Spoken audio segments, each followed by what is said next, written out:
In today's video, we're going to check out an incredibly cool looking Kyosho Mini-Z all-wheel drive. On the bench here, we'll take a look at it. We'll get some up-close views, and then we will drift it.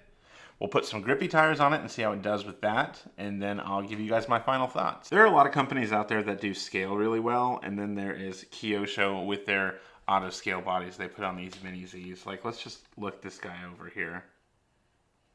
It is so detailed. It looks so good. It's even got the places for the license plate bolts to go.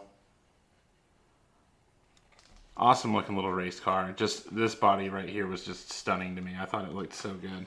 Now once you pop this body off, which you will do so by just pulling out the two side clips and then sliding it out, you'll see the chassis. And honestly, there's not a whole lot to go over here. This is the all-wheel drive MAO20 chassis from Kyosho. So on this side here, we have our motor and we have our electronics, and on this side is where our batteries go. I imagine the battery side is a little bit heavier, but it's not something that I've noticed while driving this thing around, so it's been pretty cool. This front little clip here is what goes into this part of the body, so it kind of goes in here.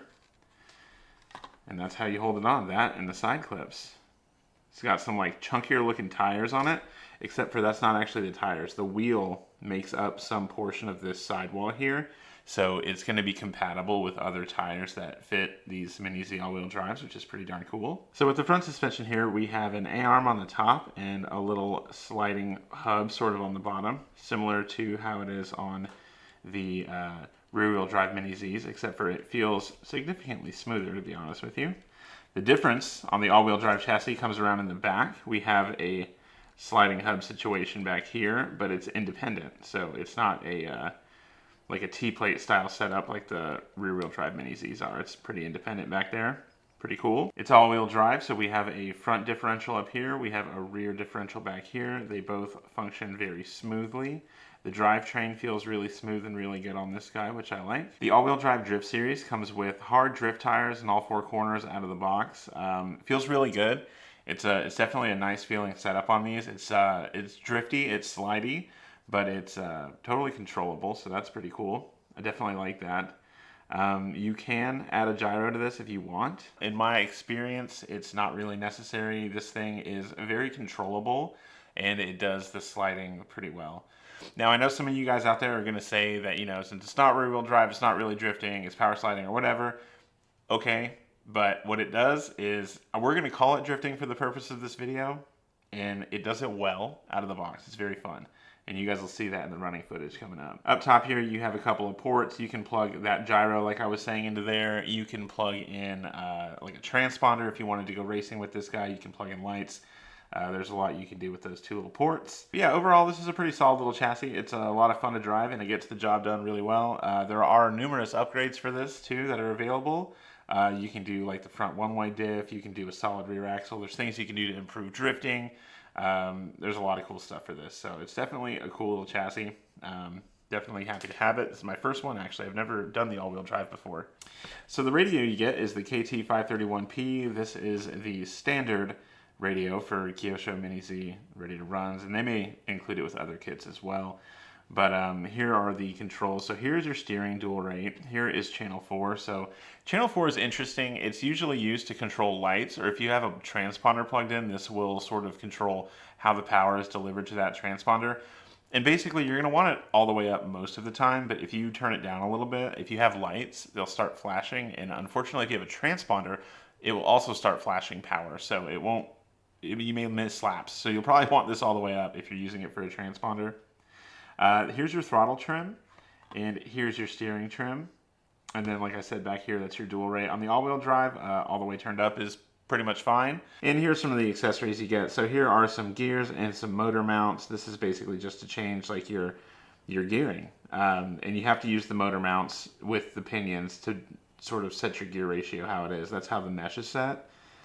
Pretty easy stuff. Once you've had a little bit of time with it, these are easy to replace and try out. So you're also going to get these tools with it. So you get the pinion puller over here. That's the flat piece. That piece right there, the cylinder, is a wheel nut wrench. And then this right here is sort of like a button presser for your set button to bind your transmitter. And I don't know what this side does. It's not something that I've used. And then we got this cool little shim here, which I'm not quite sure what that's intended for, but I'm sure I'll find out one day. And then lastly, they give you some little parking cones here, which is really cool for a little drift car because you can set up little figure eights and obstacles to drift around.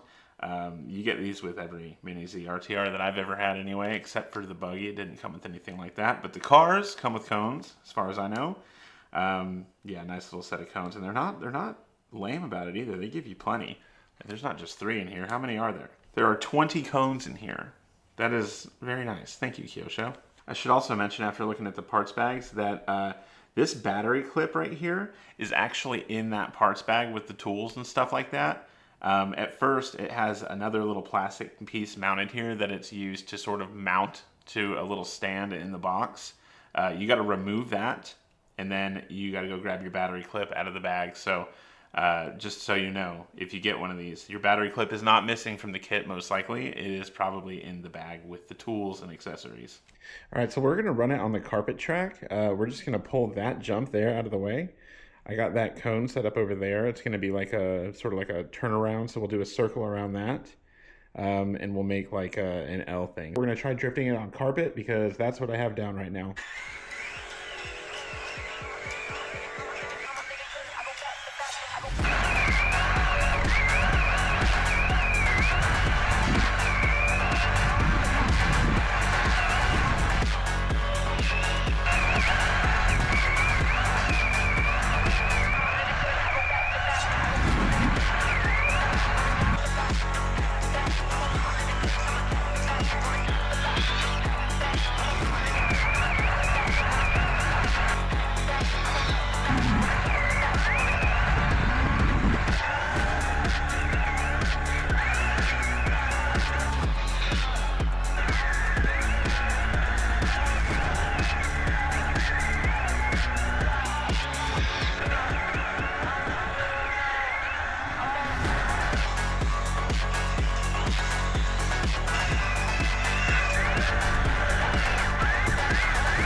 Okay, I've just got some old Mini-Z tires on here. That's the only way I had 4 narrow ones, was to use some old fronts.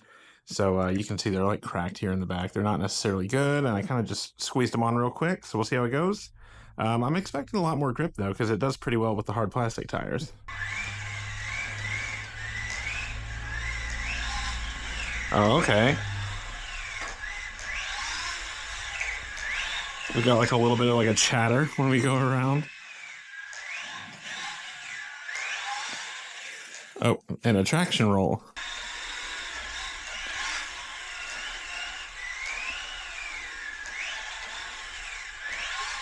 It's like interesting driving this thing with grip now that we've been sliding it around so much. But it does good. Seems to be losing traction in the back just a little, which makes sense because those tires were really bad.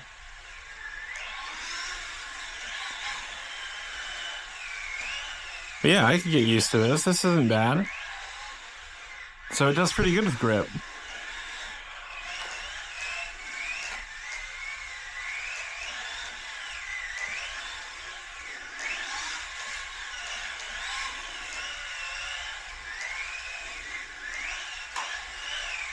Because it's a Mini-Z, I already expected this to be pretty good, but it is way better than I expected it to be. The all-wheel drive Mini-Z would have to be my recommendation for somebody that isn't trying to get straight into racing and just wants to have fun with the chassis. Like this guy right here is going to definitely be my little fun haver Mini-Z, because I can drift it like fresh out of the box. It's able to drift really well. It's a lot of fun playing with it for pack after pack after pack. And with the AAAs in there, you get a lot of runtime out of this little guy. Now, if you want a different experience, you can throw those grippy tires on. Those were just bad tires too. I'm sure there are so many different tires that you could put on this thing for just different handling characteristics. That there's a lot to be seen there. I'm actually not sure why they don't race the all-wheel drive platform, because it's actually really good. Like, it handles nicely. It does well on grippy tires. Like, I just don't see why you wouldn't race this. Maybe the MR03 is just faster or more popular. I don't really know, but it's definitely good with the grippy tires and a lot of fun on a track. I haven't tried it on foam tiles or like RCP, so that's something that I'll have to do just to kind of see. But here on the carpet, it was really, really good. So there's that. All right, so final verdict on the Mini-Z all-wheel drive here. It's the total package for a 24 scale touring car, especially for somebody that's not like super into racing. Like if you're really into racing, you're probably going to want to go with the rear-wheel drive because it is the most raced Mini-Z class that there is. But for somebody who just wants to have fun at this scale, you can't beat this. Overall, the Mini-Z all-wheel drive is getting a gold star for me. I think I would like to build one for drifting and one for more of like a circuit racing thing. It's very underrepresented in racing, at least around me, so I would like to have one at least for my home track that is there to set good lap times. But also one for drifting because it is a lot of fun, and I've seen them online with like the one-way in the front and stuff like that, and it gets a lot more precise once you start doing those kind of modifications. The Mini-Z all-wheel drive is getting a thumbs up from me. Let me know what you think about it down in the comments, and give this video a like if you liked it. And if you haven't already, you should subscribe because I'm making RC videos like this every week, and it's always a good time around here. Anyway, you guys, with that being said, I think that's a video, and I'll catch you in the next one.